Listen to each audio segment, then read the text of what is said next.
guys, hindi kami hinatid ng asawa ko. Eto mga guys, to the tricycle muna tayo. At pagka uwi ko nga, heto, nagkape muna ako para naman may lakas tayo. At pagkatapos ko nga guys magkape, ay niluto ko na tong kakainin ni Charles pag uwi niya. Mahilig nga pala sa samgyup yung anak ko guys, kaya naman siguro no natikman niya tong beef tapa, ay eto na yung nirequest niyang ulam kasi lasang samgyup daw. Mas okay nga sa akin guys na may nire-request siyang pagkain kasi isa yun sa sign na healthy siya guys kaysa hindi siya kumakain. Kaya pag may request yung anak ko na pagkain ay talaga namang niluluto ko yan. Nag-request nga din pala guys yung asawa ko, daing naman daw sa kanya egg at fried rice din. Konti na nga lang, feeling ko nagtitinda na ako dito ng Tapsilog dahil kanya-kanya nga sila ng order. Sa asawa ko nga pala guys, itong sunny side up ang ni-request niya. Tingnan niya naman yan guys, pagkakaluto ko parang sa Tapsilugan din talaga eh. Kaya naman kung may order ka din yan na Tapsi, i-PM mo na ako guys. Pagkatapos ko nga magluto, sakto dumating na tong parcel ko. Order nga pala ako ng tsinelas ng mag-ama ko guys. Parehas nga pala nilang paborito yung gandong klase ng tsinelas. Ito nga palang puti yung binili ko kay Charles at itim naman dun sa asawa ko. Gandang klase nga pala to guys. Meron din silang iba-iba pang kulay at iba't ibang sizes din. After nga nyan guys ay dumiretso na kami sa shop mag-asawa. At ayan na nga pala guys yung mga boteng huhugasan ko. At pagka uwi nga namin guys, ginawa lang namin ng anak ko itong project niya. Respiratory system nga pala to guys gagawin namin. Tapos ayan yung straw, tapos lalagyan daw ng balloon. Medyo nahirapan nga ako ng konti guys kasi wala naman kaming project na ganito nung elementary pa ako. Pero siguro baka absent lang ako noon. Ilang oras nga guys ay ayan natapos din namin. At eto na guys, kinabukasan na to at ipapasa na natin siya. Ay ipapasa na nga pala ng anak ko guys. Pag uwi nga namin guys, nakatulog ako at ayan kagigising lang namin mag-asawa tapos sundo na naman kami. At sakto lang yung dating namin guys dahil walang traffic. Ayan 9:30 yung uwi ni Charles kaya ayan na siya. Yehey! Hindi kami late ngayon. At pagdating nga namin sa bahay guys, ayan inasikaso ko lang ulit itong lunch ni Charles. So ang request niya naman for today ulam ay pork barbecue. Kaya ito bumili lang ako ng liempo. Narinate ko lang yan ng ilang oras guys. Tapos ayan isasalang na natin siya dito sa indoor grill pan ko. Pero dahil nandito tayo sa labas magluto, pwede din tong outdoor grill pan. Kung estudyante ka nga or nagdo-dorm ka, napakaganda to sa'yo. Murang halaga lang to guys, pero ang bilis niya makaluto at safe pa gamitin. 3 years ko na nga pala tong gamit guys. Non-stick na din siya. Tapos ayan, kahit wala kang oil ay makakaluto ka dito.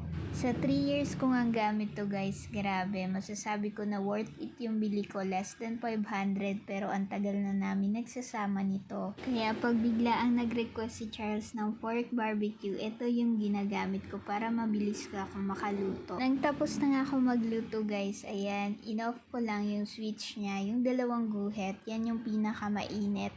At yung isang guhit naman, yun yung warm lang. After nga namin mag-lunch guys, ayan, kinuha ko lang tong mga sinampay. Ito nga pala yung nilabhan ng asawa ko kahapon. Nakalimutan ko nga siyang kunin kanina guys bago ako dito magluto sa labas. Kaya ayan, amoy pork barbecue na siya.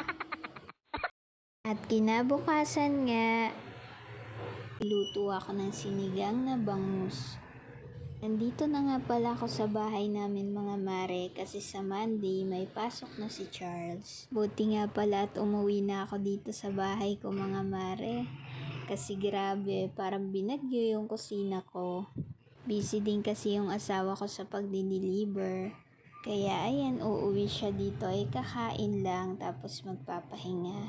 Naisip ko nga mga mare hindi talaga ako pwede magbakasyon ng matagal kasi kung hindi, baka signal number 5 na tong bahay ko. Pagkatapos nga namin kumain mga mare, eto naghugas lang ako ng plato. Grabe nga yung kain ng mag-ama ko mga mare, gutom na gutom talaga sila.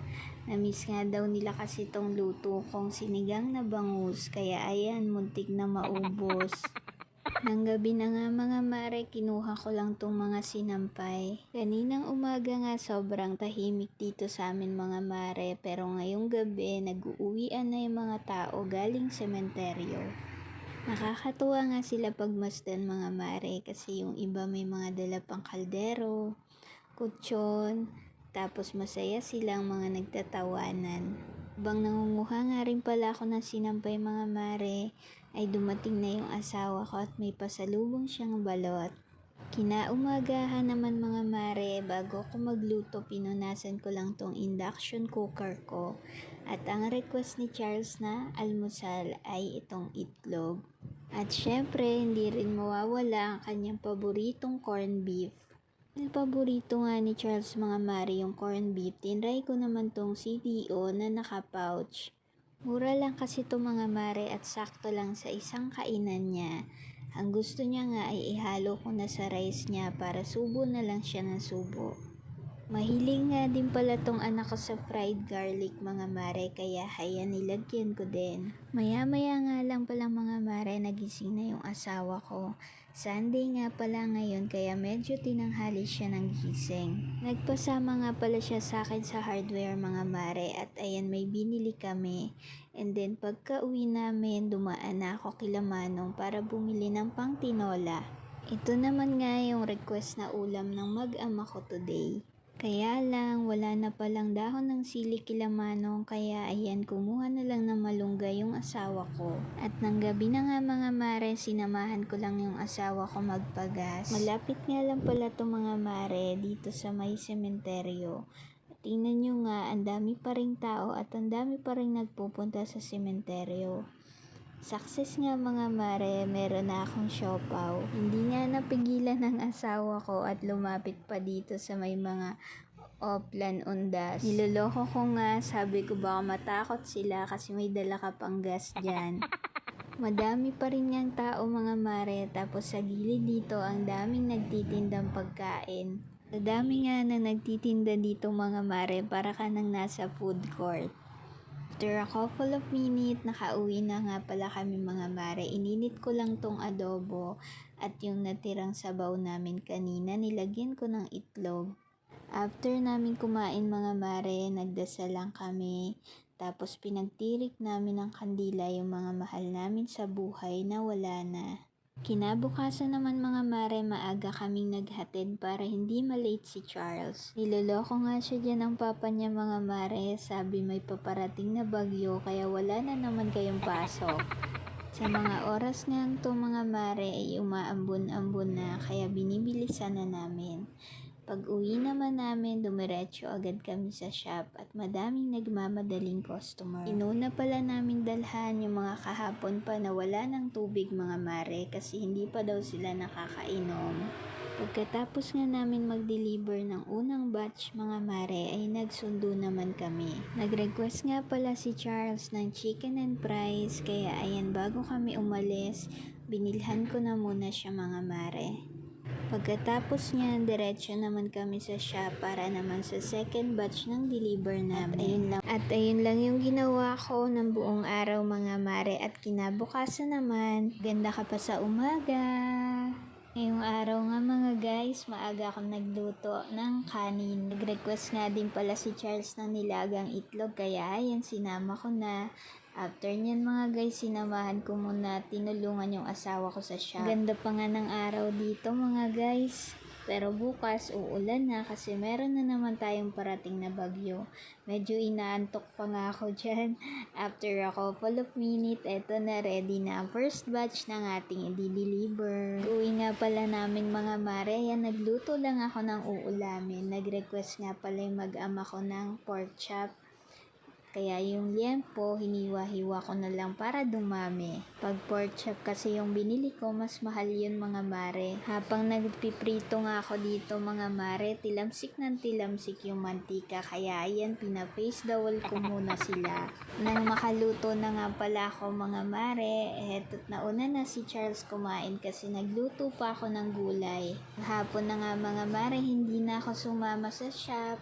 Kasi maglilinis muna ako dito. Ang dami na kasing agyo dito sa kwarto namin. Konti na lang. Lalabas na si Spider-Man. Baka nalilito na nga pala kayo dyan mga mare or mga guys.